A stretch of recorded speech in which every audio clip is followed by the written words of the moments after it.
Pavani Silks శ్రీరస్తు శుభమస్తు sale ప్రతి 25,000 రూపాయల కొనుగోలుపై ఒక గోల్డ్ కాయిన్ ఉచితం.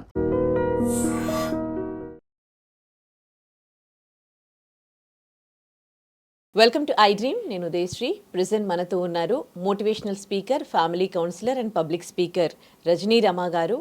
షాపూర్ నగర్లోని పూర్ణిమ స్కూల్లో ఒక నర్సరీ చదువుతోన్న పాపని ఆయా చాలా దారుణంగా కొట్టింది. ఇప్పుడు ఈ వీడియో సోషల్ మీడియాలో వైరల్ అవుతుంది. ఇదే ఇవాళ మన టాపిక్. దీని గురించి మాట్లాడదాం. నమస్తే అమ్మ, వెల్కమ్ టు అవర్ స్టూడియో. నమస్తే ఉదయ, థ్యాంక్ యూ. అమ్మ, ఎంత బాధ అనిపిస్తుంది ఆ వీడియో చూడలేకపోతూ ఉన్నాము. అసలు స్కూల్స్లలో ఆయా అంటే పెద్దమ్మ, మీనింగ్ ఆయా అంటే పెద్దమ్మ, అమ్మ తర్వాత ఇంకా తనే చూసుకుంటది అని మనం ఇప్పటి నుంచి కాదు ఎప్పటి నుంచో ఆయాలు స్కూళ్ళల్లో చేస్తూ ఉన్నారు. అమ్మలాగా ట్రీట్ చేసేవాళ్ళు. అసలు ఆ చిన్న పిల్లల్ని కొట్టాలంటే కూడా మనసు రాదు. కానీ ఆవిడ కొట్టిన విధానం చూస్తుంటే ఆ వీడియో చూడలేకపోతున్నా. అసలు ఆమె మనిషా ఆడదా అన్నట్టుగా అనిపించింది. అసలు చాలా దారుణమైన సంఘటన.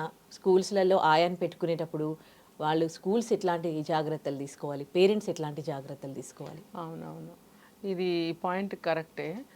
ఫస్ట్ ఇంటర్వ్యూ తీసుకుంటారు వాళ్ళని. ఏదో ఇన్ఫ్లుయెన్స్ మీద మా పెద్దమ్మ ఉంది, మా పిన్నమ్మ ఉంది, జాయిన్ చేసుకోండి అంటే కూడా ఈమె తెలిసిన ఆమె కదా, ఈమె మంచిదే కదా, ఈమె రిలేటివ్ అంటే ఆమె కూడా మంచిదై ఉంటుంది అన్నట్టుగా కూడా తీసుకుంటారు జాబ్లోకి. అట్లా కాకుండా పర్ఫెక్ట్ స్పెసిఫిక్గా వాళ్ళని ఇంటర్వ్యూ చేసి వాళ్ళ పేషెంట్స్ని టెస్ట్ చేసి వాళ్ళ మనస్తత్వాన్ని కూడా టెస్ట్ చేసి తీసుకోవాల్సిన అవసరం ఎంతైనా ఉంది. ఇప్పుడు లేకపోతే చిన్న చిన్న పిల్లలు చెప్పలేరు పాపం, ఏదైనా కూడా నొప్పి చెప్పలేరు.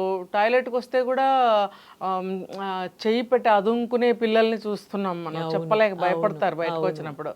అది గమనించి గంటకు ఒకసారి, గంటన్నరకు ఒకసారి టాయిలెట్కి తీసుకెళ్లే బాధ్యత ఆయమ్మలదే అసలు. అయితే ఇక్కడ ఏంటంటే వాళ్ళు ఎట్లా తీసుకుంటారో, అపాయింట్ చేసుకుంటారో మనకు తెలియదు, కానీ రాక్షసులు అన్నమాట.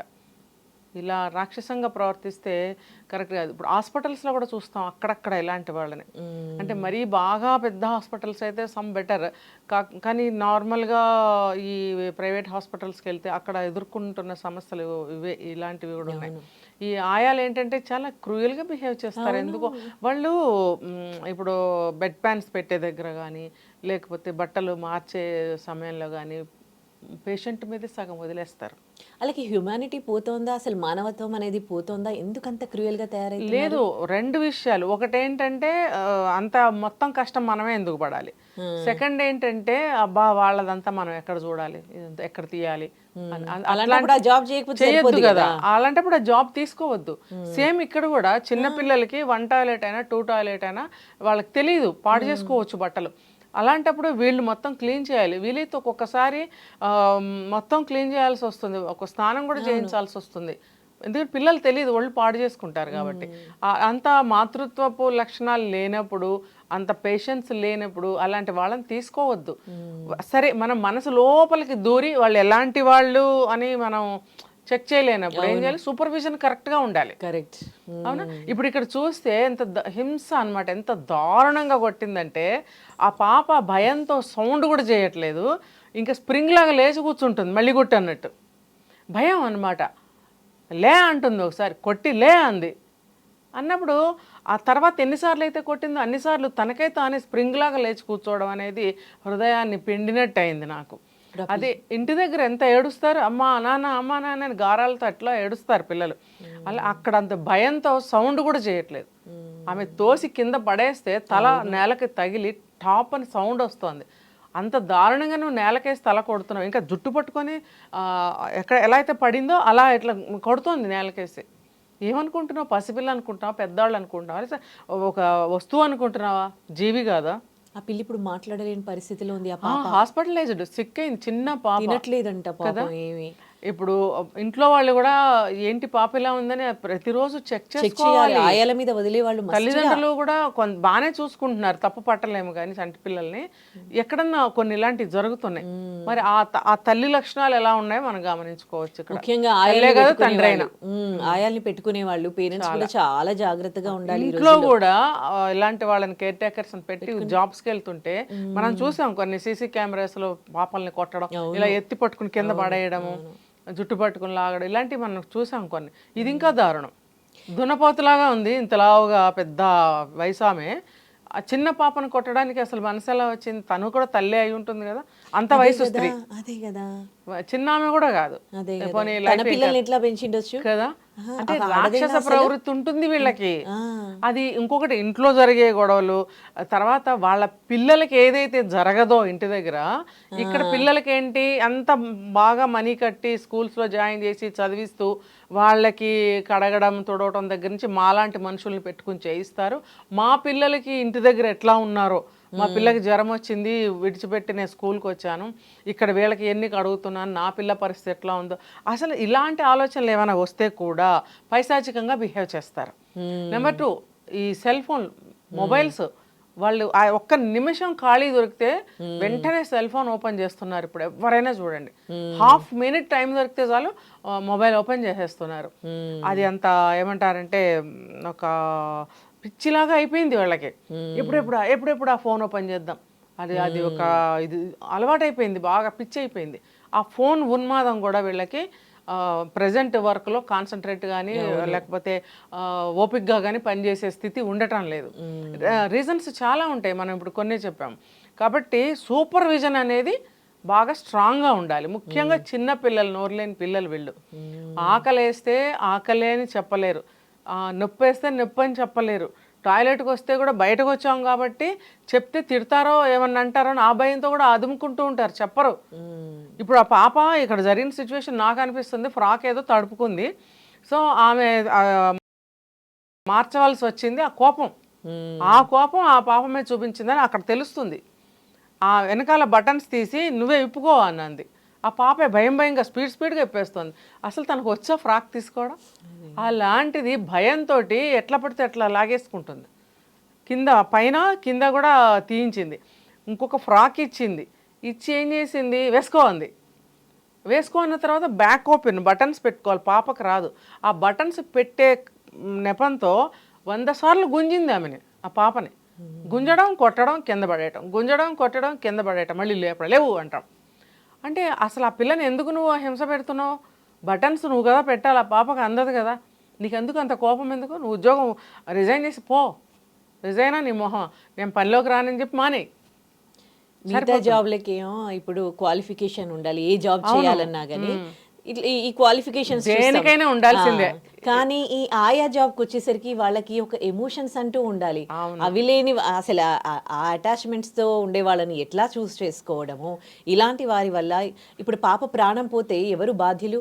పాప ప్రాణం పోయే ఛాన్సెస్ కూడా ఉంటాయి కదా. ఈ అబ్బాయి ఎవరు వీడియో తీయటం వల్ల బయటకు వచ్చింది, నేను కాదు అనటానికి లేదు. ఇప్పుడు ఆ అమ్మాయికి కూడా చాలా కఠినమైన శిక్ష పడాలి, మేనేజ్మెంట్కి కూడా బాధ్యత వాళ్ళకి కూడా పడాలి.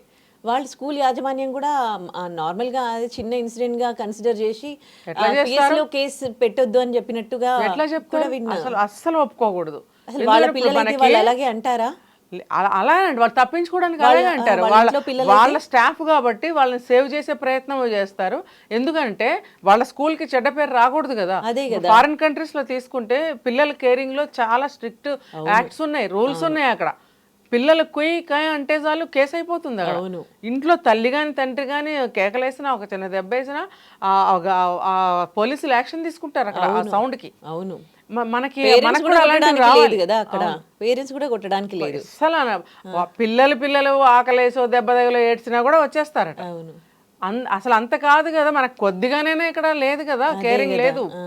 ప్రతి దానికి కూడా సెక్షన్స్, యాక్ట్స్ అనేవి ఉండాలి, దేనికైనా ఉండాలి. మరి మనకున్నాయా? లేవు. ఎవరేం చేస్తారులే, ఏమవుతుందిలే, ఎవరు చూస్తారులే, నన్నేం చేస్తారులే, ఇలాంటి భరోసాలు అనమాట.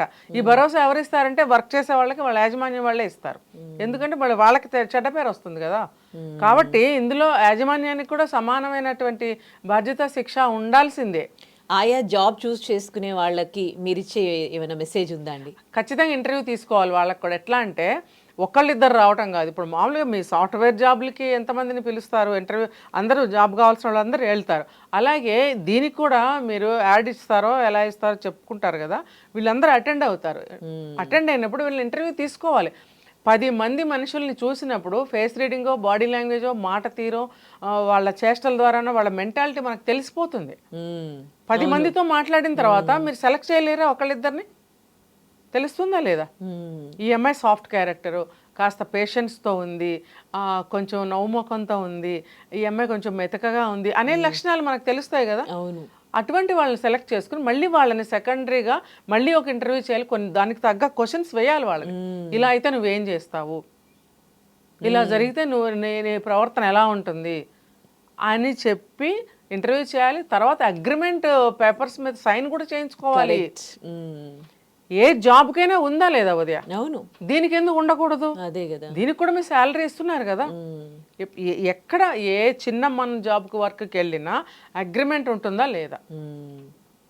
ఈ ఆయా జాబ్ చేసే వాళ్ళు కూడా అండి, అంటే ఒక తల్లిదండ్రులు వాళ్ళని తల్లిదండ్రుల్లా భావించి మా తర్వాత మీరు చూసుకోండి అని బాధ్యత మీద ఇచ్చినప్పుడు వాళ్ళు ఎంత మిగతా జాబ్లు మీరు బాధ్యతగా చేయకున్నా పర్వాలేదు, కానీ పిల్లల్ని వాళ్ళ చేతుల్లో పెడుతూ ఉన్నప్పుడు వాళ్ళు ఎంత బాధ్యతగా ఉండాలి. అసలు పిల్లల్ని వదిలిపెట్టి వెళ్ళినప్పుడు పేరెంట్స్ చెప్తారు కూడా, ముఖ్యంగా మదర్ చెప్తుంది, అమ్మ పాపకేం తెలియదమ్మా, కొంచెం జాగ్రత్తగా చూసుకోమ్మా, అంతా నువ్వేనమ్మా, ఇక్కడ ఇంకా అంతా నీదే భారం అని చెప్పి వెళ్ళిన తల్లులు లేరా?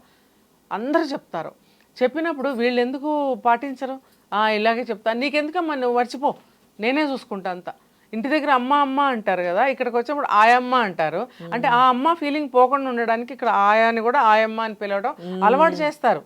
నిజానికి వాళ్ళ అమ్మ అని పిలవబుద్ధి కాదు కదా. వచ్చిన పేరెంట్స్ కూడా ఆయమ్మానే అంటారు.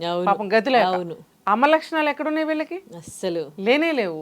విచ్చలవిడిగా పిచ్చి పిచ్చిగా పైశాచికంగా దారుణంగా హింసాత్మకంగా ప్రవర్తిస్తున్నారు. కానీ వీళ్ళకి కూడా అంటే చాలా కఠినంగా ఉండాలి శిక్షలు, చాలా కఠినంగా. పిల్లలు చైల్డ్ కేర్ యాక్ట్స్ రావాలి మనకి. అవి ఎందుకు లేవో నాకు ఇప్పటికీ అర్థం కావట్లేదు. ఓకే, ఏదేమైనా ఇలాంటి ఇన్సిడెంట్స్ అయితే మళ్ళీ రిపీట్ కావద్దని కోరుకుందాం. యాజమాన్యానికి వాళ్ళకి కూడా, వాళ్ళ మీద కూడా కేసు పెట్టాలి. ఇప్పుడు ఈ పిల్ల బాధ్యులే, పాప ప్రాణాలతో ఉంది కాబట్టి ఓకే అనుకుని సరిపెట్టుకోకూడదు ఈ పేరెంట్స్. అవును. ఇప్పుడు వీళ్ళకి అవుతుంది, రేపు ఇంకో పేరెంట్స్ వాళ్ళకి బాధ కలగచ్చు వాళ్ళ పిల్లల వల్ల.